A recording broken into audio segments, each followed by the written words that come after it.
Mi nombre es Benito Santander. Tengo 67 años y hasta el domingo pasado pensaba que mi familia me conocía tan bien como yo creía conocerlos a ellos. Pero cuando mi nieto Nicolás me preguntó inocentemente dónde estaba el dinero del seguro que había cobrado por la muerte de mi esposa Esperanza, y yo le respondí con total naturalidad que lo había donado completamente a un hogar de ancianos abandonados, la reacción de shock absoluto que vi en las caras de mis hijos me reveló una verdad muy dolorosa. Ellos habían estado contando con ese dinero durante meses, planeando cómo repartírselo, y mi decisión de donarlo había destruido planes familiares, de los que yo no tenía la menor idea. ¿Dónde está el dinero del seguro, abuelo?, me preguntó Nicolás esa tarde, mientras almorzábamos todos juntos en mi casa para celebrar su cumpleaños número 12. Era una pregunta que sonaba como la curiosidad natural de un chico que había escuchado a los adultos hablar sobre temas de dinero, pero que en realidad había sido preparada cuidadosamente por mi hijo Gonzalo y mi hija Patricia, para averiguar información que ellos no se animaban a preguntarme directamente. Lo que siguió después de mi respuesta fue un silencio helado que me mostró el verdadero carácter de mis hijos y que cambió para siempre mi relación con ellos. «Ya no tengo ese dinero, Nicolás», le respondí mientras le servía más torta de cumpleaños. «Lo doné todo al Hogar San Vicente, donde viven viejitos que no tienen familia y que necesitan cuidados médicos que no pueden pagar. Tu abuela Esperanza siempre me decía que cuando uno tiene más de lo que necesita, tiene la obligación de ayudar a los que tienen menos. Así que usé los 300,000 pesos para que esos abuelos puedan vivir con dignidad sus últimos años». Las caras de Gonzalo y Patricia cuando escucharon mis palabras fueron un poema de horror, incredulidad y furia contenida. Vi cómo Gonzalo apretaba los puños debajo de la mesa, cómo Patricia se ponía completamente pálida, cómo mi nuera Silvia se llevaba la mano a la boca para ocultar una expresión de pánico total. En ese momento entendí que mis hijos no habían venido a celebrar el cumpleaños de mi nieto. Habían venido a averiguar cuándo me iban a poder quitar el dinero que ya consideraban suyo. Lo que siguió después fue la conversación más dolorosa de mi vida, donde descubrí que mis hijos habían estado discutiendo durante meses sobre cómo repartirse mi herencia, que habían hecho planes detallados sobre qué iban a hacer con el dinero del seguro, y que mi decisión de donarlo había arruinado expectativas económicas que habían estado alimentando desde el día que murió su madre. Imagínate el shock de descubrir que tu propia familia te ve como una cuenta bancaria con patas, esperando que te mueras o que les entregues tu dinero antes de morirte. Escucha esta historia hasta el final y decime qué harías vos en mi lugar, y contame desde qué ciudad me estás escuchando, porque esta historia de codicia familiar y generosidad traicionada te va a enseñar que a veces la familia que uno elige hacer el bien es más importante que la familia con la que compartís la sangre. Para entender por qué mi decisión de donar el dinero del seguro causó semejante escándalo en mi familia, tengo que contarte cómo durante los meses posteriores a la muerte de Esperanza fui detectando que mis hijos tenían expectativas financieras sobre mi patrimonio que nunca me habían expresado directamente, pero que estaban influyendo en cada interacción que teníamos. Esperanza había muerto hace 8 meses de un cáncer de páncreas que la consumió muy rápidamente. Estuvimos casados 42 años y ella había sido mi mejor amiga, mi consejera más sabia y la persona que mejor entendía las motivaciones reales de la gente que nos rodeaba, especialmente cuando esas motivaciones tenían que ver con dinero. Durante los últimos meses de vida de Esperanza, cuando ella sabía que se estaba muriendo, me había dicho varias veces que estaba preocupada por cómo Gonzalo y Patricia me iban a tratar después de que ella no estuviera para protegerme. «Benito», me decía, «nuestros hijos son buenas personas en muchos sentidos, pero tienen problemas económicos y a veces se les nubla el juicio cuando aparecen oportunidades de conseguir dinero fácil. Cuando yo me muera, vas a tener que ser muy cuidadoso de que no te presionen para que les des cosas que vos necesitas para vivir bien». Yo pensaba que Esperanza estaba siendo demasiado pesimista. Gonzalo tenía 41 años y trabajaba como empleado administrativo en una empresa de construcción. Patricia tenía 38 años y trabajaba como maestra en una escuela primaria. Ninguno era rico, pero tampoco estaban en situaciones de emergencia económica que justificaran preocupación por su supervivencia. Inmediatamente después del funeral, empecé a notar cambios sutiles en cómo mis hijos interactuaban conmigo. Venían a visitarme con más frecuencia, pero sus conversaciones siempre terminaban girando hacia mi situación financiera, mi salud, mi capacidad para cuidarme solo y mis planes para el futuro. Gonzalo empezó a hacerme preguntas sobre si me sentía seguro viviendo solo en la casa, si no me parecía demasiado grande para una sola persona, si no había pensado en mudarme a algo más pequeño. Papá, me decía, esta casa tiene muchos gastos de mantenimiento que van a ser difíciles de manejar cuando seas más grande. ¿No te parece que sería más inteligente venderla ahora y comprarte un departamento chico cerca de alguno de nosotros? Patricia había empezado a preocuparse por mi salud y mi capacidad para tomar decisiones importantes.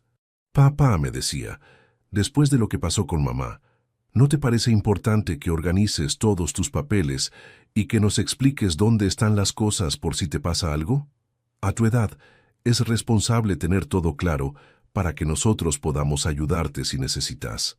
Nunca me preguntaban cómo estaba procesando el duelo, si me sentía solo, si necesitaba compañía. Siempre me preguntaban sobre cosas que tenían precio: la casa, los ahorros, los seguros, las inversiones. Era como si hubiera dejado de ser su padre para convertirme en un activo financiero que había que evaluar y administrar. Cuando Gonzalo me trajo información sobre casas de retiro que supuestamente había investigado por si algún día necesitaba esa opción, me di cuenta de que tenían expectativas económicas específicas. Me mostró folletos sobre residencias para personas mayores y me explicó los costos. Papá, me dijo, si vendes esta casa, con esa plata podés pagar años de estadía en cualquiera de estos lugares y va a sobrar dinero que podés dejarles a tus nietos para sus estudios universitarios. Patricia desarrolló una estrategia diferente. Me traía artículos sobre la importancia de hacer donaciones en vida para aprovechar beneficios impositivos. Papá, me decía, es mucho mejor regalar dinero a los hijos mientras uno está vivo que esperar a que sea herencia después de morirse. Así uno puede ver cómo la familia usa esa plata, y hay ventajas legales importantes. Lo que más me llamaba la atención era que mis hijos nunca me preguntaban qué quería hacer yo con mi dinero.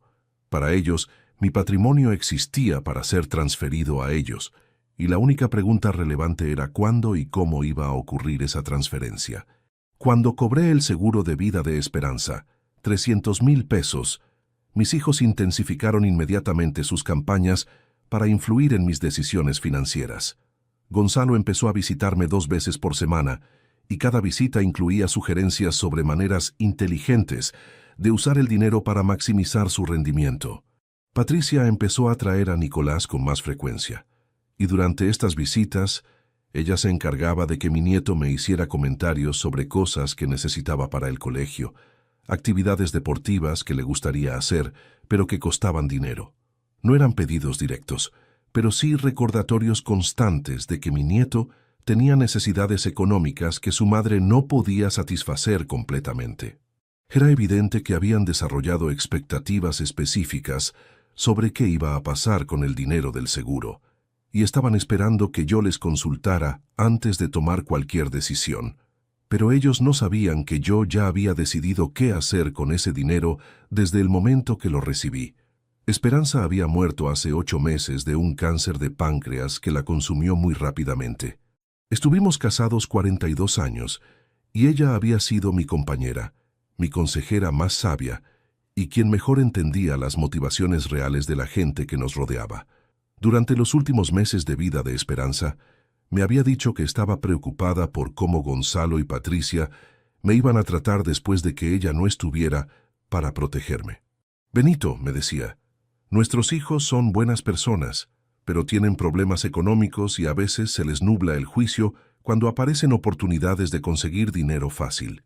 Inmediatamente después del funeral, empecé a notar cambios sutiles en cómo mis hijos interactuaban conmigo. Venían más frecuentemente, pero sus conversaciones giraban hacia mi situación financiera, mi capacidad para cuidarme solo y mis planes futuros. Gonzalo empezó a hacerme preguntas sobre si yo me sentía seguro viviendo solo en la casa, si no me parecía demasiado grande para una sola persona, si no había pensado en mudarme a algo más pequeño y más fácil de mantener. Papá, me decía, esta casa tiene muchos gastos de mantenimiento que van a ser difíciles de manejar cuando seas más grande. ¿No te parece que sería más inteligente venderla, ahora que todavía está en buenas condiciones, y comprarte un departamento chico cerca de alguno de nosotros? Patricia, por su parte, había empezado a preocuparse mucho por mi salud y por mi capacidad para tomar decisiones importantes. Papá, me decía, después de lo que pasó con mamá, ¿no te parece importante que organices todos tus papeles y que nos expliques dónde están las cosas por si te pasa algo? No es que queramos apurarte, pero a tu edad es responsable tener todo claro para que nosotros podamos ayudarte si necesitas.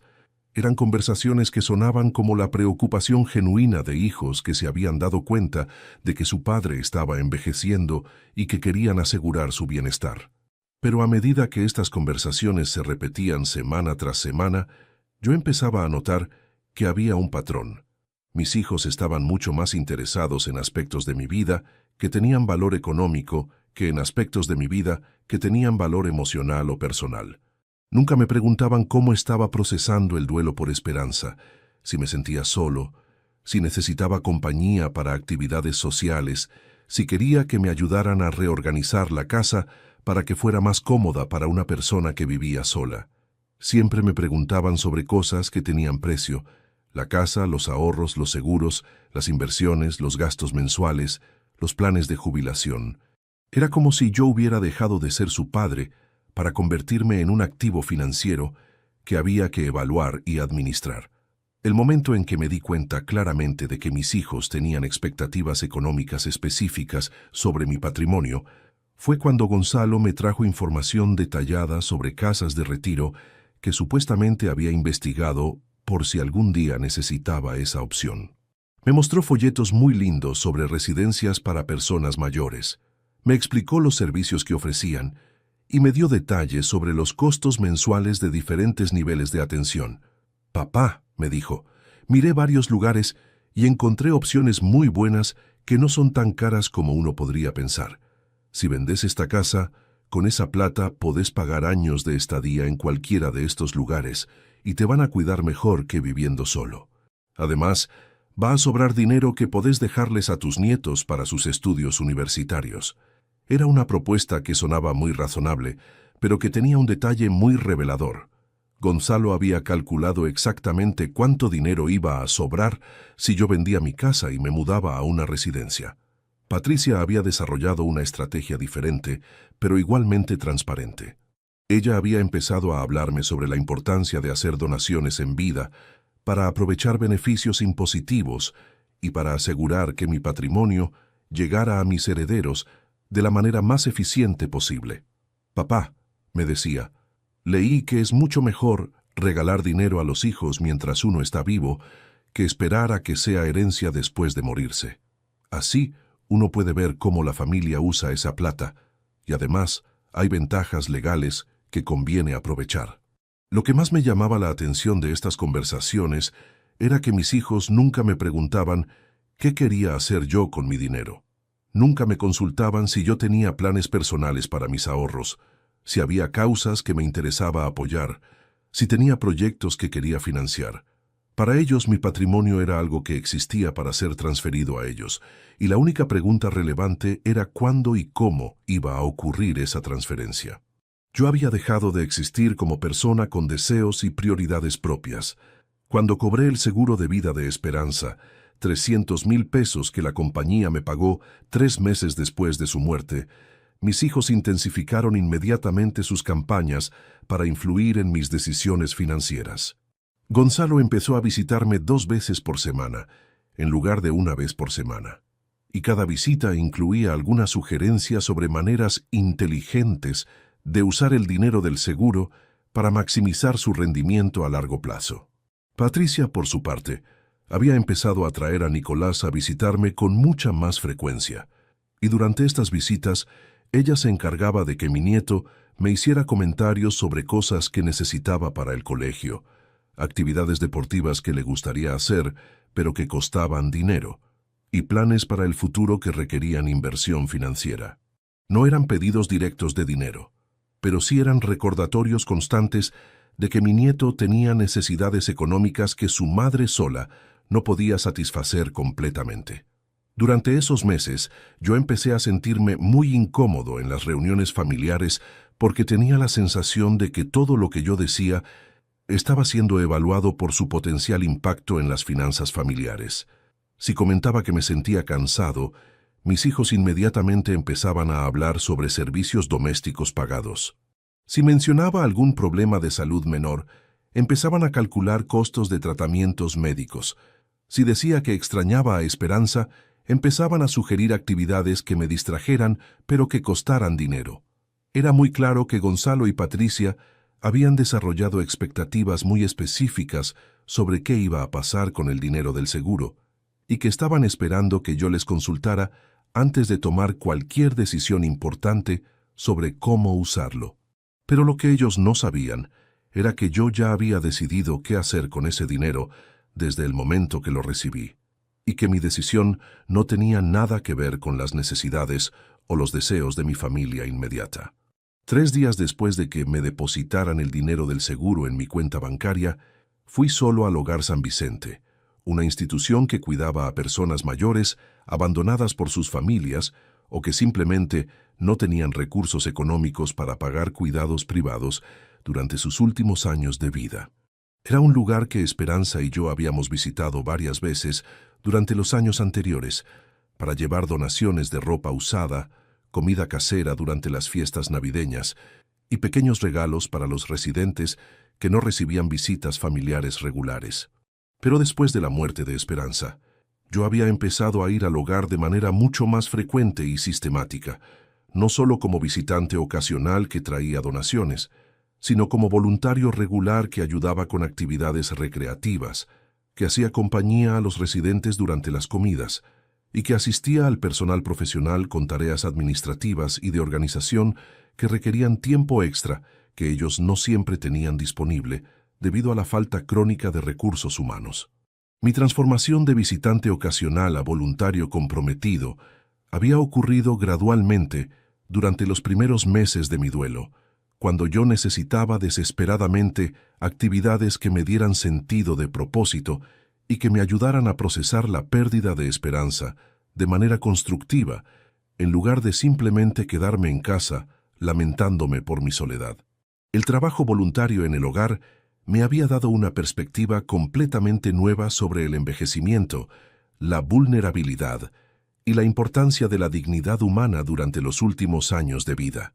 El Hogar San Vicente tenía en ese momento 23 residentes permanentes, todos mayores de 70 años, que habían llegado ahí por diferentes circunstancias, pero que compartían la experiencia común de haber sido abandonados por sus familias o de no tener familiares que pudieran o quisieran asumir la responsabilidad económica y emocional de cuidarlos durante el proceso de envejecimiento. La mayoría tenía problemas de salud crónicos que requerían atención médica constante, medicamentos caros y cuidados especializados que el hogar trataba de proporcionar con recursos económicos muy limitados y personal insuficiente. Era una institución donde se hacía muchísimo trabajo humanitario con muy pocos recursos financieros, donde el personal profesional trabajaba con dedicación extraordinaria a pesar de sueldos bajos, y donde siempre faltaba dinero para brindar el nivel de calidad de vida que esas personas realmente merecían después de décadas de trabajo honesto y contribución social. Era un lugar donde se veía claramente la diferencia que podía hacer cualquier ayuda económica adicional en términos concretos de bienestar humano. Durante mis meses de voluntariado antes de recibir el dinero del seguro, yo había conocido muy detalladamente las historias personales de muchos de los residentes y me había dado cuenta de que la mayoría había tenido hijos, nietos y familias extendidas que simplemente habían decidido que cuidar a sus padres o abuelos mayores era demasiado caro, demasiado inconveniente o demasiado emocionalmente exigente para sus propios estilos de vida y prioridades personales. Eran personas que habían trabajado toda su vida en empleos honestos, que habían criado familias responsablemente, que habían pagado impuestos y contribuido positivamente a la sociedad durante décadas, que habían cuidado a sus propios padres cuando llegó el momento de hacerlo, pero que habían terminado completamente abandonadas en sus últimos años porque sus propios hijos consideraban que cuidar personas mayores era una carga económica y emocional que no estaban dispuestos a asumir. Don Roberto Alcántara, por ejemplo, era un hombre de 82 años, que había trabajado como contador público durante 40 años y que había criado 3 hijos profesionales que ahora vivían cómodamente en diferentes ciudades. Cuando don Roberto había desarrollado diabetes severa y problemas cardíacos que requerían cuidados médicos constantes, sus hijos habían calculado que mantenerlo en una residencia privada o contratarle cuidadores domiciliarios iba a costarles más dinero del que estaban dispuestos a gastar, y habían decidido internarlo en el hogar público donde podía recibir cuidados básicos sin que ellos tuvieran que pagar nada. Don Roberto me había contado con una tristeza profunda, pero sin amargura, que sus hijos lo visitaban una vez cada 2 o 3 meses, siempre por periodos cortos, y que nunca le preguntaban cómo se sentía emocionalmente o si necesitaba algo para mejorar su calidad de vida. Cuando lo visitaban, siempre le hablaban sobre sus propios problemas económicos, sobre gastos relacionados con sus propios hijos, sobre inversiones inmobiliarias que estaban considerando, como si quisieran justificar constantemente por qué no podían ayudarlo financieramente. Doña Carmen Figueroa era una mujer de 78 años que había criado 6 hijos trabajando como empleada doméstica después de que su marido muriera en un accidente laboral cuando ella tenía 40 años. Había sacrificado toda su juventud y todas sus oportunidades personales para asegurar que sus hijos pudieran estudiar, tener profesiones y vivir mejor que ella. Cuando doña Carmen había desarrollado artritis severa y problemas de movilidad que le impedían vivir sola, ninguno de sus 6 hijos había querido recibirla en su casa porque consideraban que era demasiado trabajo cuidar una persona mayor con limitaciones físicas. La historia de doña Carmen era especialmente dolorosa, porque sus hijos tenían recursos económicos suficientes para ayudarla, pero simplemente no querían comprometer su comodidad personal para cuidar a la mujer que había sacrificado toda su vida para darles oportunidades. Ella me contaba que cuando la habían traído al hogar, le habían prometido que era una solución temporal mientras encontraban algo mejor, pero que después de 3 años ya no mencionaban ningún plan alternativo cuando venían a visitarla esporádicamente. Don Esteban Moreno era un ex maestro de escuela primaria de 85 años que había educado a cientos de niños durante 40 años de carrera docente. Había sido viudo desde los 60 años y había criado solo a su única hija después de que su esposa muriera de cáncer. Cuando don Esteban había empezado a tener problemas de memoria y episodios de confusión que hacían peligroso que viviera solo, su hija había decidido internarlo en el hogar porque contratar cuidadores privados o mudarse a una casa más grande para vivir con él iba a interferir demasiado con su carrera profesional y su vida social. Don Esteban mantenía una lucidez perfecta la mayor parte del tiempo y era consciente de que había sido abandonado por conveniencia económica más que por necesidad real.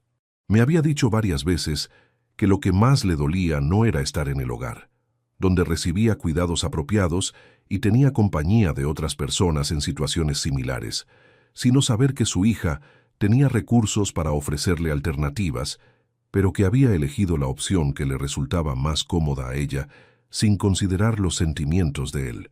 Estas conversaciones profundas con don Roberto, doña Carmen, don Esteban y muchos otros residentes del hogar me habían hecho reflexionar intensamente sobre mi propia situación familiar y sobre qué tipo de persona quería ser yo durante mis últimos años de vida.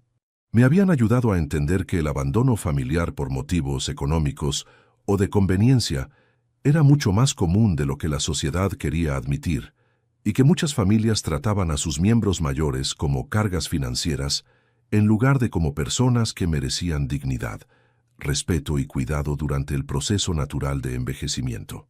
También me habían hecho reflexionar sobre las diferencias fundamentales entre diferentes tipos de necesidades humanas. Los residentes del Hogar San Vicente tenían necesidades absolutas de supervivencia: comida, medicamentos, cuidados médicos, un lugar seguro donde vivir, compañía humana básica. Sin ayuda externa, no podían satisfacer estas necesidades fundamentales. Mis hijos, por el contrario, tenían necesidades relativas de mejoramiento: autos más nuevos, vacaciones más cómodas, educación privada para sus hijos, casas más grandes, inversiones para el futuro. Sin mi ayuda, podían vivir perfectamente bien, aunque tal vez no con todas las comodidades que deseaban. La diferencia entre necesidades absolutas y necesidades relativas se había vuelto muy clara para mí durante esos meses de voluntariado y había influido profundamente en mi manera de pensar sobre responsabilidad social, generosidad y uso ético de recursos económicos excedentes. ¿Era más importante ayudar a personas que literalmente no tenían otras opciones, o era más importante mejorar la calidad de vida de familiares que ya tenían lo necesario para vivir dignamente? La respuesta a esa pregunta había sido obvia para mí desde el momento en que realmente entendí las historias personales de los residentes del hogar y las circunstancias que los habían llevado a estar ahí. La decisión de donar los 300,000 pesos del seguro al Hogar San Vicente no había sido una decisión impulsiva o emocional tomada durante el duelo. Había sido una decisión muy reflexiva, basada en meses de observación directa de necesidades humanas reales y en una evaluación cuidadosa de dónde mi dinero podía hacer la diferencia más importante y más duradera. Con esa cantidad de dinero, el hogar podía transformar completamente sus condiciones de funcionamiento y la calidad de vida que podía ofrecer a sus residentes. Podía comprar equipamiento médico necesario que había estado postergando por años debido a restricciones presupuestarias. Podía renovar habitaciones que estaban en mal estado y que no proporcionaban la comodidad básica que personas mayores necesitaban para descansar apropiadamente. Podía contratar personal de enfermería adicional que permitiera brindar atención más personalizada y más frecuente a residentes con necesidades médicas complejas. También podía crear un fondo de emergencia para gastos médicos imprevistos que surgieran cuando los residentes necesitaran tratamientos especializados o medicamentos caros que no estaban cubiertos por los presupuestos regulares del hogar. Podía establecer programas de actividades recreativas y de estimulación cognitiva que mejoraran significativamente la calidad de vida emocional de personas que pasaban la mayoría de su tiempo en espacios cerrados sin mucho estímulo intelectual o social. Además, era dinero que yo genuinamente no necesitaba para nada urgente o importante en mi propia vida. Mi casa estaba completamente pagada desde hacía años. Mis gastos mensuales de subsistencia eran muy moderados y predecibles. Mi jubilación era suficiente para vivir cómodamente sin lujos pero sin privaciones, y yo tenía otros ahorros personales que podía usar para emergencias médicas o gastos imprevistos que pudieran surgir durante mis propios años de envejecimiento. El dinero del seguro era literalmente excedente económico que podía usar para hacer una diferencia positiva, significativa, en la vida de otras personas, sin comprometer para nada mi propia seguridad financiera o mi capacidad de mantenerme independiente durante mis últimos años. Era la oportunidad perfecta de convertir una pérdida dolorosa, como había sido la muerte de Esperanza, en algo constructivo que honrara su memoria de una manera que ella habría aprobado completamente. Esperanza siempre había sido una persona muy generosa, con gente que realmente necesitaba ayuda, y siempre me había enseñado que cuando uno tiene más de lo que necesita para vivir bien, tiene la obligación moral de ayudar a personas que tienen menos de lo que necesitan para vivir con dignidad básica. Era una filosofía sobre dinero y responsabilidad social que habíamos compartido durante 42 años de matrimonio y que había influido en muchas de nuestras decisiones económicas a lo largo de los años. La donación al Hogar San Vicente Era exactamente el tipo de decisión que Esperanza habría tomado si hubiera estado viva y si hubiera tenido acceso a esa cantidad de dinero excedente. Era una manera de usar recursos económicos que reflejaba nuestros valores compartidos sobre generosidad, justicia social y responsabilidad hacia personas vulnerables que no tenían familias que las protegieran. Era una manera de honrar la memoria de Esperanza, haciendo exactamente lo que ella habría hecho en mi lugar. La donación la realicé de manera completamente privada, sin comentárselo anticipadamente a nadie de mi familia, porque quería que fuera una decisión personal basada exclusivamente en mis propios valores morales y en mi propia evaluación de dónde ese dinero podía hacer más bien, sin la interferencia de opiniones externas, presiones familiares o expectativas que no compartía. Quería que fuera una decisión pura, basada únicamente en principios éticos, sin contaminación de consideraciones sobre herencias, expectativas familiares o conveniencias económicas para mis descendientes. El Hogar San Vicente tenía 23 residentes permanentes, todos mayores de 70 años, que habían sido abandonados por sus familias o que simplemente no tenían familia que pudiera cuidarlos. La mayoría tenía problemas de salud crónicos que requerían atención médica constante, medicamentos caros y cuidados especializados que el hogar no podía costear completamente con las subvenciones gubernamentales que recibía. Era un lugar donde se hacía mucho con muy pocos recursos, pero donde siempre faltaba dinero para brindar la calidad de vida que esas personas merecían. Durante mis visitas como voluntario, yo había conocido las historias personales de muchos de los residentes y me había dado cuenta de que la mayoría había tenido hijos que simplemente habían decidido que cuidar a sus padres mayores era demasiado caro o demasiado inconveniente. Eran personas que habían trabajado toda su vida, que habían criado familias, que habían pagado impuestos y contribuido a la sociedad, pero que habían terminado abandonadas en sus últimos años porque sus propios hijos consideraban que eran una carga económica. Conversando con don Roberto, un hombre de 82 años que había sido contador durante 40 años, pero que ahora necesitaba cuidados médicos que su hijo no quería pagar, o con doña Carmen, una mujer de 78 años que había criado 6 hijos, pero que ninguno quería recibir en su casa porque ya no podía valerse sola, yo entendía que el abandono familiar por motivos económicos era mucho más común de lo que la gente quería admitir. Estas conversaciones me hicieron reflexionar mucho sobre mi propia situación familiar y sobre qué tipo de persona quería ser yo durante mis últimos años de vida. Quería ser alguien que acumulaba dinero para dejarles a hijos que ya estaban planeando cómo gastárselo antes de que yo me muriera. ¿O quería ser alguien que usaba sus recursos para hacer la diferencia en la vida de personas que realmente no tenían otras opciones? La decisión de donar los 300,000 pesos al Hogar San Vicente fue fácil de tomar una vez que entendí cuál era la diferencia real que ese dinero podía hacer. Con esa suma, el hogar podía comprar equipamiento médico necesario, renovar las habitaciones que estaban en mal estado, contratar personal de enfermería adicional y crear un fondo de emergencia para gastos médicos imprevistos. Era dinero que iba a mejorar directamente la calidad de vida de 23 personas que no tenían familia que las ayudara.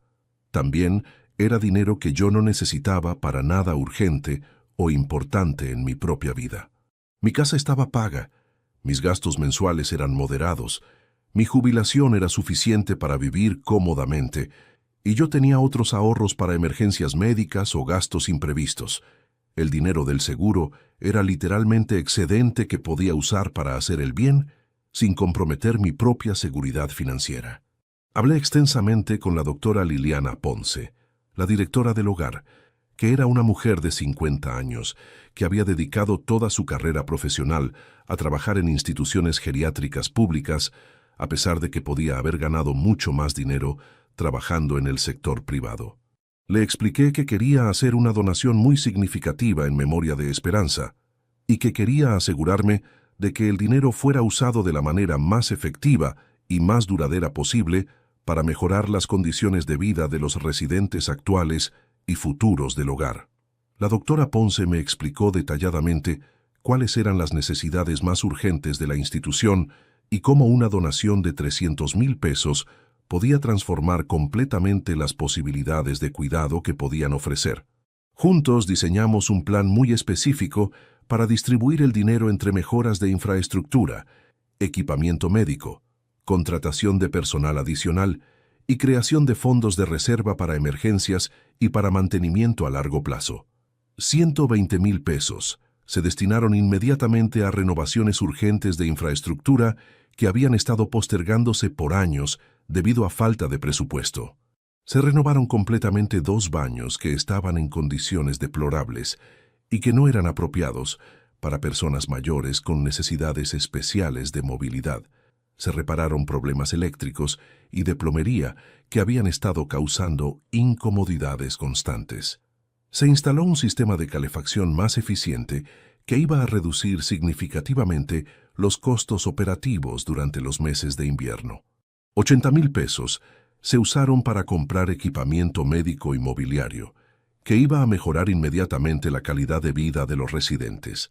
Se compraron camas hospitalarias nuevas, con colchones ortopédicos, que reemplazaron camas viejas, que eran incómodas y potencialmente peligrosas para personas con problemas de movilidad. Se adquirió equipamiento de fisioterapia básico, que permitía ofrecer tratamientos de rehabilitación, que antes los residentes tenían que recibir en hospitales públicos, con listas de espera muy largas. Se compró también equipamiento de emergencia médica, que permitía al personal del hogar responder más efectivamente a crisis de salud que requerían atención inmediata.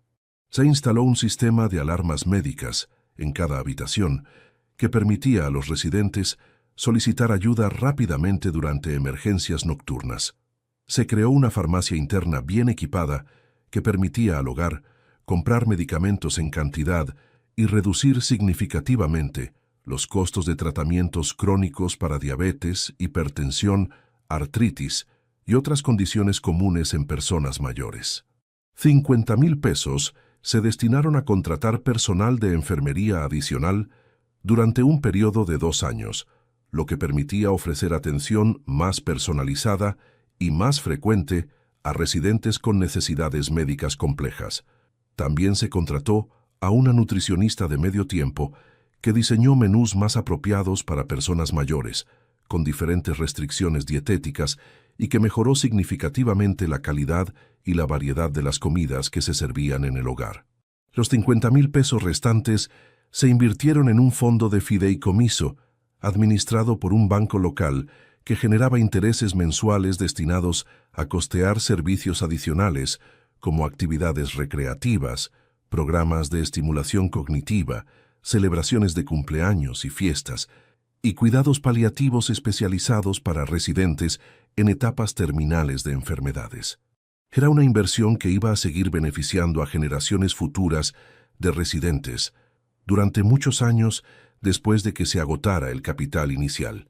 Ver cómo el dinero del Seguro de Esperanza transformaba inmediatamente y de manera muy concreta las condiciones de vida en el Hogar San Vicente me dio una satisfacción personal profunda y duradera que nunca había experimentado antes en mi vida.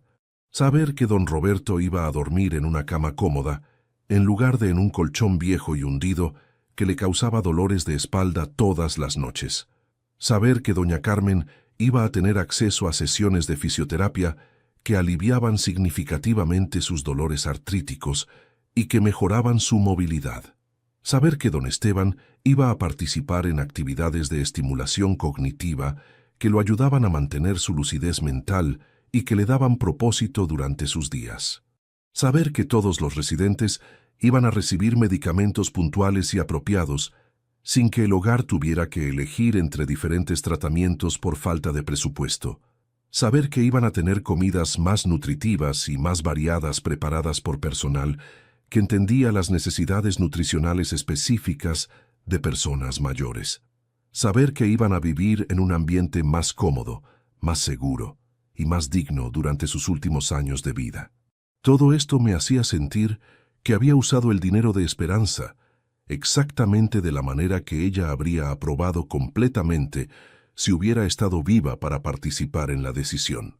Era una manera de convertir el dolor de su pérdida en algo constructivo, que honraba su memoria y que reflejaba los valores que habíamos compartido sobre generosidad, justicia social y responsabilidad hacia personas que no tenían familias que las protegieran durante momentos de vulnerabilidad extrema.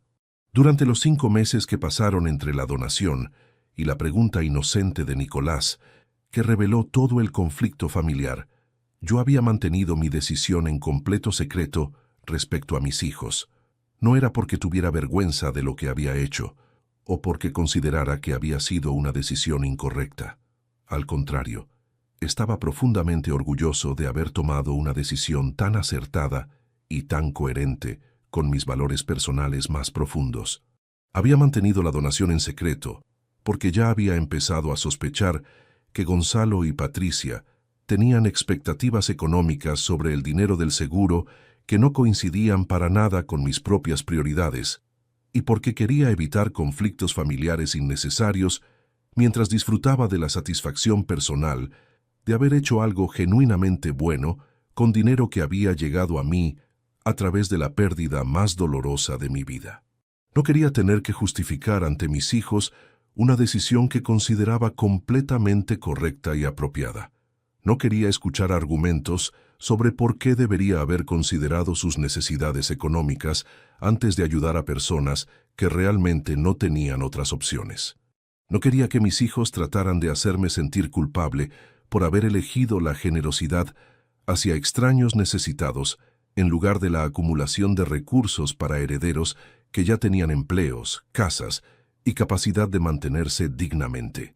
Pero el domingo del cumpleaños de Nicolás, cuando mi nieto me hizo esa pregunta aparentemente inocente, que había sido obviamente preparada y sugerida por mis hijos para obtener información que ellos querían conocer, pero que no se animaban a pedirme directamente, yo decidí instantáneamente que había llegado el momento de ser completamente honesto sobre mis decisiones, mis valores y mis prioridades durante mis últimos años de vida.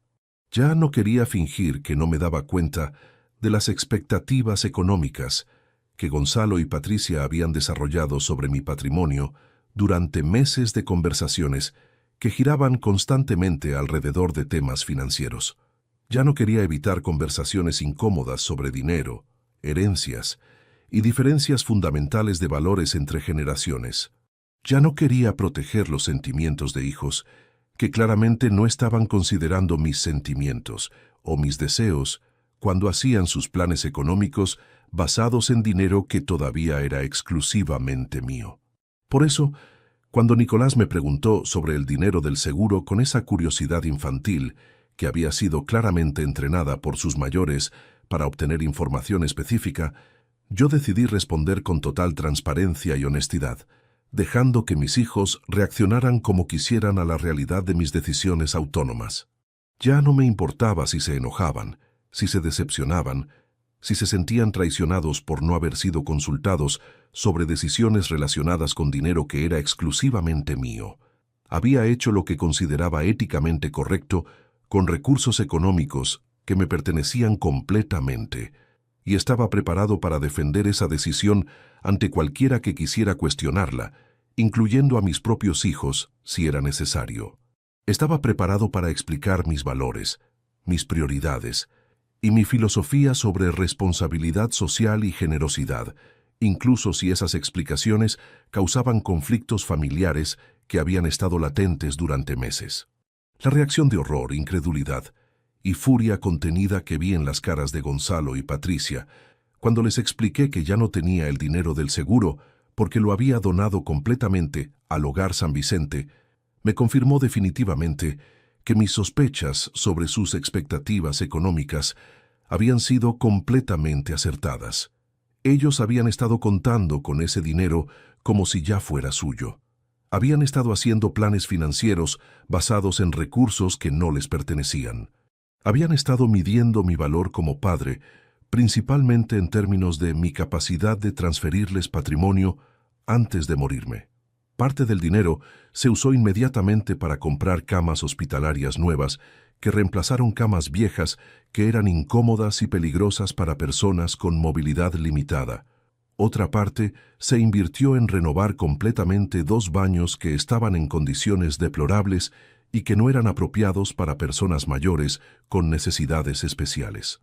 Una parte se destinó a crear una farmacia interna que permitía al hogar comprar medicamentos en cantidad y reducir significativamente los costos de tratamientos crónicos. El resto del dinero se puso en un fondo de fideicomiso que iba a generar intereses mensuales para costear servicios adicionales como fisioterapia, actividades recreativas y cuidados paliativos para residentes en etapas terminales de enfermedades. Era una inversión que iba a seguir beneficiando a generaciones futuras de residentes durante muchos años después de que se agotara el capital inicial. Ver cómo ese dinero transformaba inmediatamente las condiciones de vida en el Hogar San Vicente me dio una satisfacción personal que nunca había experimentado antes. Saber que don Roberto iba a dormir en una cama cómoda, en lugar de en un colchón viejo y hundido, que doña Carmen iba a tener acceso a fisioterapia que aliviaba sus dolores artríticos, que todos los residentes iban a recibir medicamentos puntuales sin que el hogar tuviera que elegir entre tratamientos por falta de presupuesto, me hacía sentir que había usado el dinero de Esperanza de la manera que ella habría aprobado completamente. Durante los 5 meses que pasaron entre la donación y la pregunta de Nicolás, yo había mantenido mi decisión en completo secreto familiar. No era porque tuviera vergüenza de lo que había hecho, sino porque sabía que mis hijos no iban a entender mis motivaciones y que probablemente iban a tratar de hacerme sentir culpable por no haber considerado sus necesidades económicas antes de tomar mi decisión. Quería evitar conflictos familiares innecesarios mientras disfrutaba de la satisfacción personal de haber hecho algo genuinamente bueno con dinero que había llegado a mí por la pérdida más dolorosa de mi vida. Pero el domingo del cumpleaños de Nicolás, cuando mi nieto me hizo esa pregunta inocente, que había sido obviamente preparada por mis hijos, yo decidí que había llegado el momento de ser completamente honesto sobre mis decisiones y mis valores. Ya no quería fingir que no me daba cuenta de las expectativas económicas que Gonzalo y Patricia habían desarrollado sobre mi patrimonio. Ya no quería evitar conversaciones incómodas sobre dinero y herencias. Ya no quería proteger los sentimientos de hijos que claramente no estaban considerando mis sentimientos cuando hacían sus planes financieros.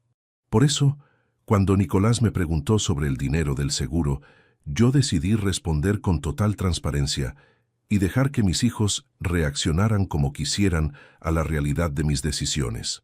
Ya no me importaba si se enojaban, se decepcionaban o se sentían traicionados por no haber sido consultados.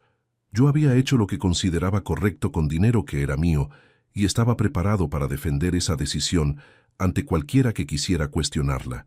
La reacción de Gonzalo fue inmediata y reveladora. «Papá», me dijo con una voz que temblaba entre la incredulidad y la furia, «¿cómo pudiste tomar una decisión tan importante sin consultarnos? ¿No te parece que nosotros teníamos derecho a opinar sobre qué hacer con esa plata? ¿No pensaste que tal vez nosotros necesitábamos esa ayuda para nuestros propios hijos?» Su reacción me confirmó que él había estado contando con el dinero del seguro como si ya fuera suyo. Patricia fue menos directa, pero igualmente reveladora en su respuesta. «Papá», me dijo con una voz controlada pero tensa, «entiendo que querías hacer una buena acción, pero ¿no te parece que la caridad empieza por casa? Nicolás necesita muchas cosas para su educación. Gonzalo tiene gastos familiares importantes y vos mismo vas a necesitar dinero para cuidados médicos cuando seas más grande. Donar todo a extraños cuando tu propia familia tiene necesidades me parece un poco egoísta». Egoísta. Mi hija había usado la palabra egoísta para describir una donación de 300,000 pesos a personas abandonadas que no tenían absolutamente nada. Para Patricia, era egoísmo ayudar a gente que realmente necesitaba ayuda en lugar de darle dinero a familia que tenía trabajos, casas y capacidad de mantenerse sola. Era una perspectiva sobre la generosidad y la responsabilidad social que me mostró que yo no conocía tan bien a mis hijos como había creído durante 67 años. La conversación que siguió fue la más tensa y dolorosa que había tenido nunca con Gonzalo y Patricia. Durante 2 horas, Ellos trataron de explicarme por qué mi decisión había sido incorrecta, irresponsable y perjudicial para el bienestar de mi propia familia. Me dijeron que había actuado impulsivamente por el duelo, que no había considerado las consecuencias a largo plazo de mis acciones, que había sido manipulado por la administración del hogar para que donara dinero que no debería haber donado. También me dijeron que había obligaciones familiares que eran más importantes que obligaciones sociales, que mis nietos merecían prioridad sobre extraños, sin importar cuán necesitados fueran esos extraños, y que mi responsabilidad como padre y abuelo era asegurar el bienestar económico de mi descendencia antes de preocuparme por otras personas. Era una filosofía sobre familia y dinero que yo no compartía para nada, pero que claramente había estado guiando sus expectativas sobre mi patrimonio durante meses. Lo que más me dolió de toda esa conversación fue darme cuenta de que mis hijos no estaban preocupados por mi bienestar emocional o por la satisfacción personal que me había dado hacer esa donación. Estaban preocupados exclusivamente por el impacto económico que mi decisión había tenido sobre sus propias expectativas financieras. No les importaba que yo me sintiera orgulloso de haber ayudado a personas realmente necesitadas. Les importaba que yo hubiera desperdiciado dinero que ellos ya consideraban parte de su herencia futura. Gonzalo me dijo que había estado planeando usar parte de mi herencia para comprar un auto más seguro para su familia, y que mi donación había arruinado esos planes. Patricia me dijo que había estado esperando que yo le ayudara económicamente con los gastos universitarios de Nicolás, y que ahora iba a tener que buscar préstamos estudiantiles que no había querido solicitar. Los dos me hicieron sentir como si hubiera robado dinero que ya era suyo en lugar de donar dinero que era exclusivamente mío. Durante esa conversación también me di cuenta de que Silvia, la esposa de Gonzalo, había estado completamente al tanto de las expectativas económicas que su marido tenía sobre mi patrimonio. Ella participó activamente en los reproches que me hicieron, sugiriendo que yo debería reconsiderar mi decisión y tal vez solicitar que el hogar me devolviera al menos parte del dinero donado. Era claro que el interés en mi dinero no era solo de mis hijos, sino de toda la familia política que había desarrollado planes basados en riqueza que no les pertenecía. Esa tarde, después de que mis hijos se fueran de mi casa con cara de enojados y decepcionados, yo me quedé reflexionando sobre todo lo que había descubierto sobre mi familia y sobre mí mismo. Por un lado, estaba triste de confirmar que Esperanza había tenido razón sobre las motivaciones económicas de nuestros hijos. Por otro lado, estaba orgulloso de haber tomado una decisión basada en mis valores personales, en lugar de en expectativas familiares que yo nunca había aceptado explícitamente.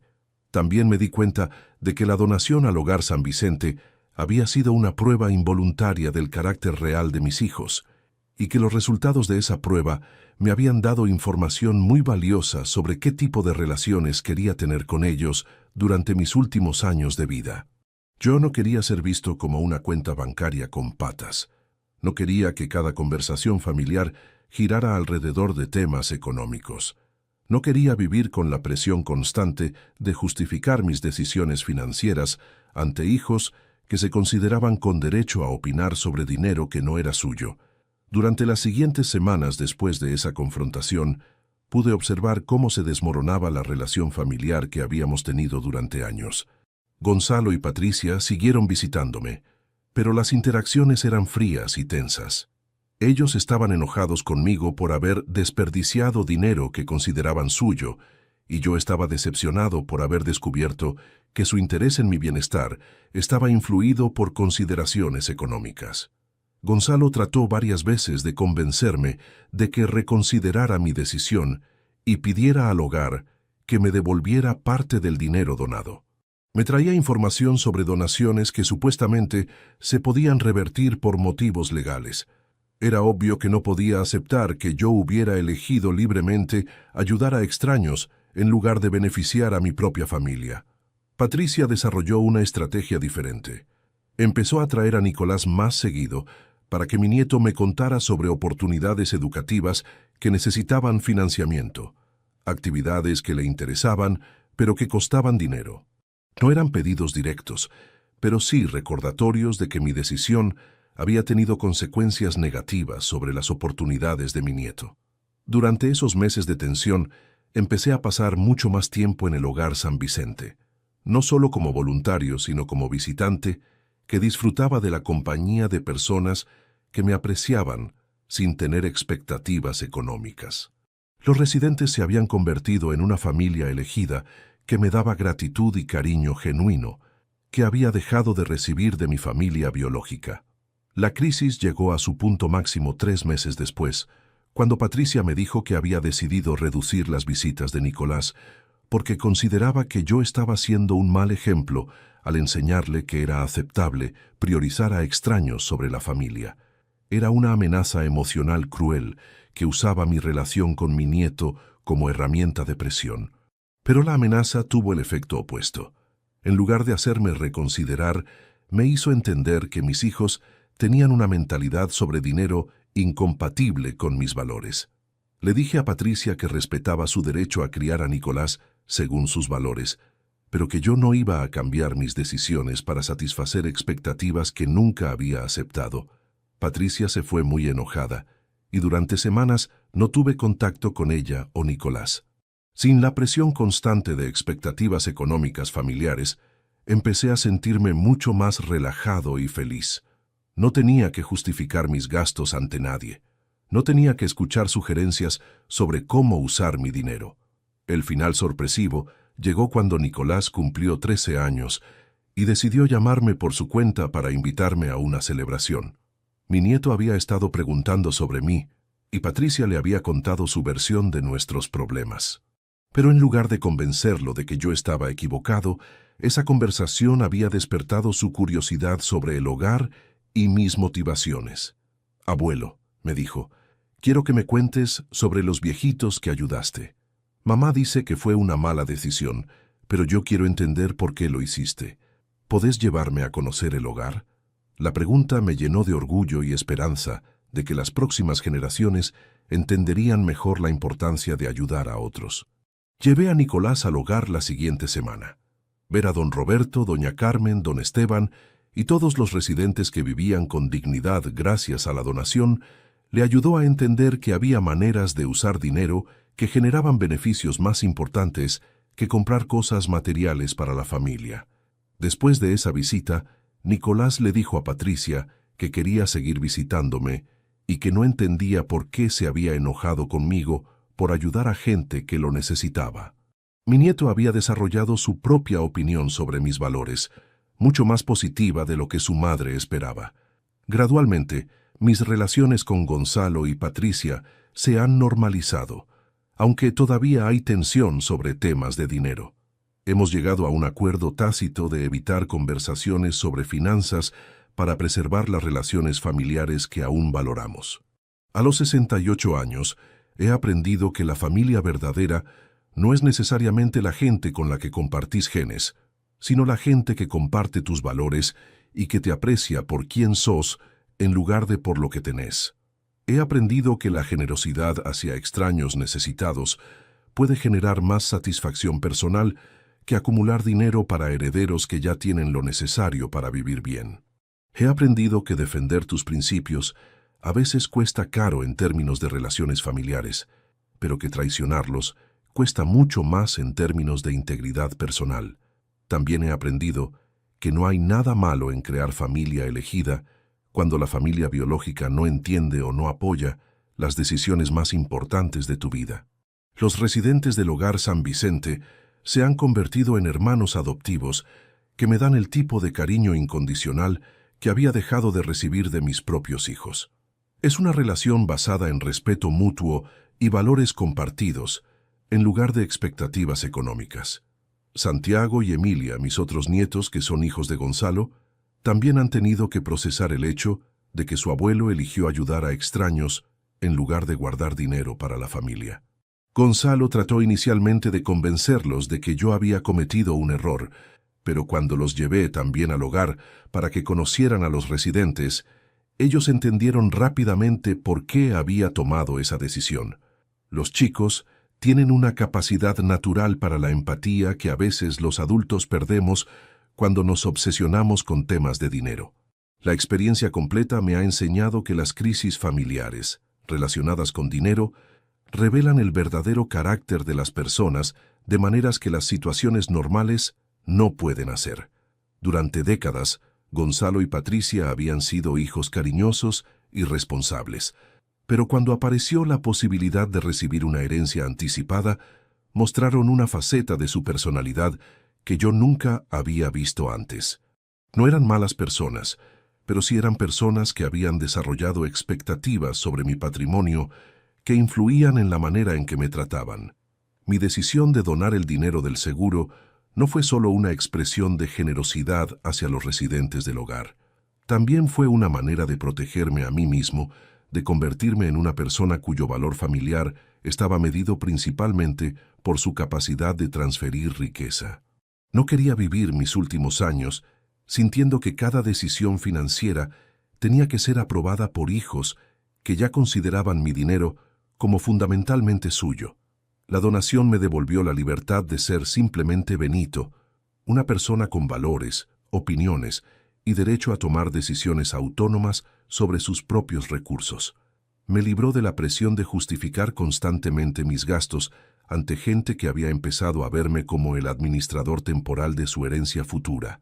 Me permitió reconstruir mi identidad como alguien que podía hacer el bien en el mundo sin tener que pedir permiso familiar. Hoy, cuando visito el hogar San Vicente y veo a don Roberto disfrutando de su nueva cama cómoda, cuando veo a doña Carmen participando en sesiones de fisioterapia que alivian sus dolores, cuando veo a don Esteban escribiendo poesía en un ambiente más cálido y digno, siento que tomé la decisión correcta. Siento que usé el dinero de Esperanza de la manera que ella habría querido, para hacer una diferencia real en la vida de personas que no tenían otras opciones. La satisfacción que me da ver esa diferencia concreta es mucho más profunda y duradera que cualquier satisfacción que habría obtenido sabiendo que mis hijos tenían más dinero en sus cuentas bancarias.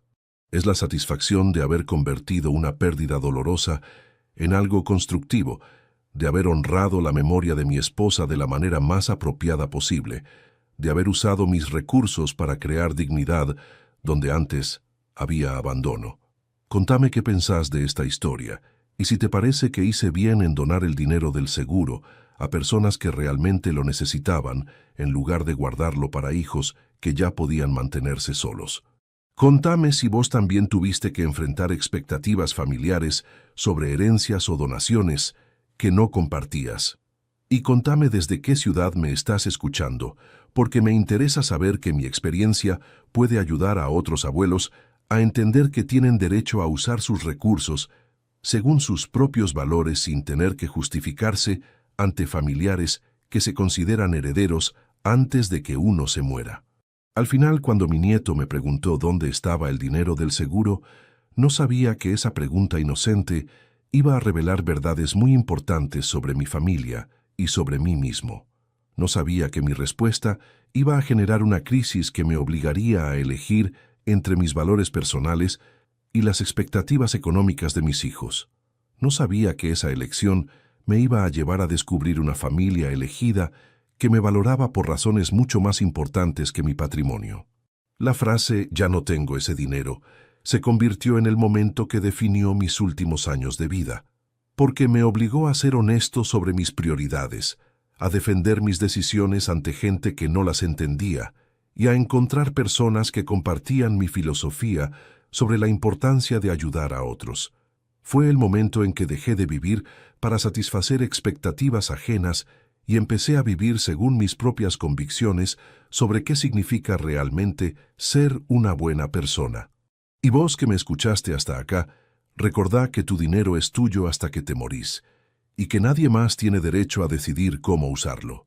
Que la familia verdadera se alegra cuando haces el bien, aunque ese bien no los beneficie directamente a ellos. Que la generosidad hacia personas necesitadas nunca es un error, aunque otros no la entiendan.